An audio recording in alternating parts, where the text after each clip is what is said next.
Welcome guys, स्वागत है सभी का मेरी बेटी के चैनल कुकू ग्रेड पर। देखिए, most important sum, prove that root 5 is irrational. 2-3 marks में ज़रूर आता है ये सम कि root 2, root 3, root 5, root 7, root 11, root 13, root 17, 19 कि प्रूव कीजिए वो इरेशनल है। बहुत आसान सम है, लेकिन हम इसको बहुत मुश्किल बना देते हैं।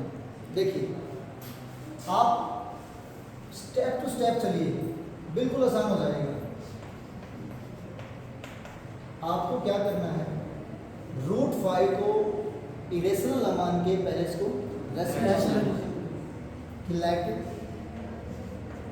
Root 5 is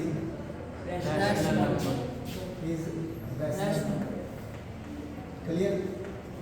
yes sir. अब रैशनल नंबर है तो उसकी खासियत क्या होती है? रैशनल नंबर का क्या होता है कि रैशनल नंबर जो होते हैं जो पी बाई क्यू की फॉर्म में लिख सकते हैं, जिनको हम न्यूमरेटर अपॉन डिनोमिनेटर की फॉर्म में लिख सकते हैं, जहाँ पर कभी भी डिनोमिनेटर जो वो जीरो नहीं होता। इसीलिए हमने क्या किया, रूट 5 को ए अपॉन बी की इक्वल मान लिया। अब यहाँ पर ए और बी क्या है कि a and b are two बिल्कुल coprime integer, coprime integer है, ठीक है, जिसमें b 0 के इक्वल नहीं है। ये बात ध्यान रखिएगा, ठीक है। 2 को प्राइम इंटीजर्स हैं। क्लियर यहां तक? Yes sir. अभी नेक्स्ट स्टेप क्या करेंगे, स्क्वेयरिंग बोथ साइड्स। सभी को ये पता कि कोप्राइम्स क्या होते हैं? कोप्राइम क्या होते हैं जी? कोप्राइम होते हैं जिनका कॉमन फैक्टर क्या होगा? 1 होगा।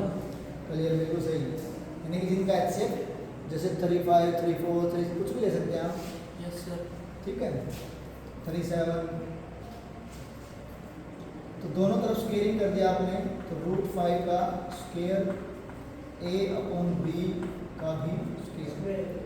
देखिए, अब ए का स्क्वायर ए स्क्वायर, बी का स्क्वायर बी स्क्वायर, रूट से स्क्वायर कैंसिल। तो बी को जब इधर ले गए हैं तो क्या हुआ, by b square is equal to a square. तो बी स्क्वायर, देखिए जो 5 अगर मल्टीप्लाई का उधर जाएगा तो बताइए यहाँ तक। Yes sir. कि जो बी स्क्वायर है वो क्या है, ए स्क्वायर अपॉन 5 के इक्वल है, ठीक है। Yes sir. अब लिखेंगे A square is divisible by 5। So A is also divisible by 5। ये थ्योरम 1.2 में भी हमने सीखा है। देखिए कैसे, देखिए मान लीजिए मैं छोटे से आपको मैं एग्जांपल दिखा रहा हूँ कि ए स्क्वायर की वैल्यू जो है, मान लीजिए क्या है, 625 है। ए स्क्वायर की वैल्यू 625, ठीक है। अब ए की वैल्यू क्या होगी, ये स्क्वायर उधर जाके रूट में, ए की वैल्यू मेरे पास क्या है, 25। अब ये बताओ, देखो ए स्क्वायर 625 था, क्या ये 5 से डिविजिबल था? नहीं था। Yes sir. था कि नहीं था? Yes sir. अब ए की वैल्यू क्या आई मेरी, 25 ये भी 5 से डिविजिबल था नहीं है, यस सर। ये भी डिविजिबल है। इसका मतलब किसी भी जो नंबर है उसका यदि स्क्वायर अगर डिनोमिनेटर से क्या डिविजिबल है तो उसका जो स्क्वायर से पहले जो रियल नंबर था वो भी क्या होगा, उससे डिविजिबल होगा। अब यहाँ पे बताइए, क्लियर से बात? Yes sir. क्लियर? यस। अब नेक्स्ट स्टेप आइए, if A is divisible by 5, then A क्या होगा, 5c होगा। क्यों होगा? C क्या है? C C is another Integers. positive integer. Another Positive integers. ठीक है, जैसे कि मान लीजिए 5 के मल्टीपल क्या होगा 10, 15, 20, 25, 30 ऐसे हो ना। Yes, तो sir. देखो 10 क्या होगा 5 मल्टीप्लाई 2, 5 मल्टीप्लाई 3, 5 मल्टीप्लाई 4, 5 मल्टीप्लाई 5। तो देखो 5 है, अब ये क्या है इसके देखो सारे के सारे मल्टीपल हैं। Yes, sir. जो 10, 15, 20 है मल्टीपल थे। अब ये क्या मेरे कुछ इंटीजर्स हैं 2, 3, 4, तो मैंने इनको क्या कांस्टेंट ले लिया, C ले लिया। आगे सुनो, तो A की वैल्यू क्या होगी मेरे पास 5, 6। इसको क्या कर दीजिए, आप इक्वेशन का नाम दे दीजिए कि b square equal to a square upon 5 equal to equation 1। क्या करेंगे कि put a is equal to 5c in equation first. तो क्या होगा देखिए b स्क्वायर बराबर है, अब देखो a की वैल्यू क्या आपके पास 5c है, ओमेगा स्क्वायर और नीचे क्या है मेरा 5 अपॉन में 5।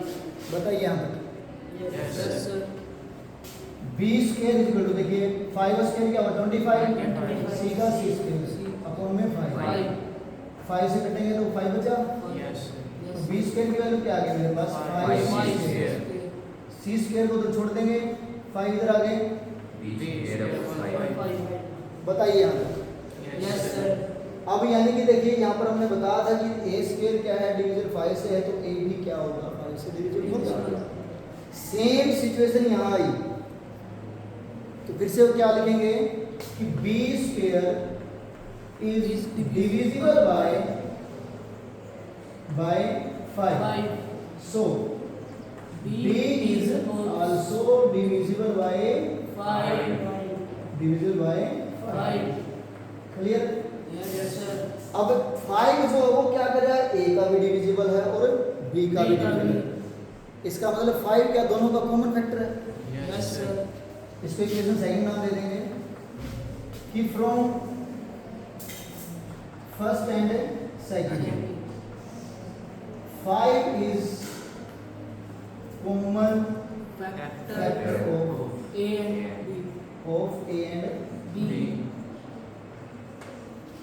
अब a और b का जो 5 हो क्या है कॉमन फैक्टर है, Yes, sir. लेकिन हमने तो a और b को क्या माना था को प्राइम माना था। हमने तो ये बता के चले थे कि इनके बीच में कोई कॉमन फैक्टर है ही नहीं 1 से छोड़ के, जबकि यहाँ पर क्या होगा हमारा 5 कॉमन फैक्टर हो गया। अब इससे तो हमारा जो हमने मानी थी चीज वो क्या हो गया, जब से क्या हो गया मेरा रॉन्ग। लिखेंगे सो आवर assumption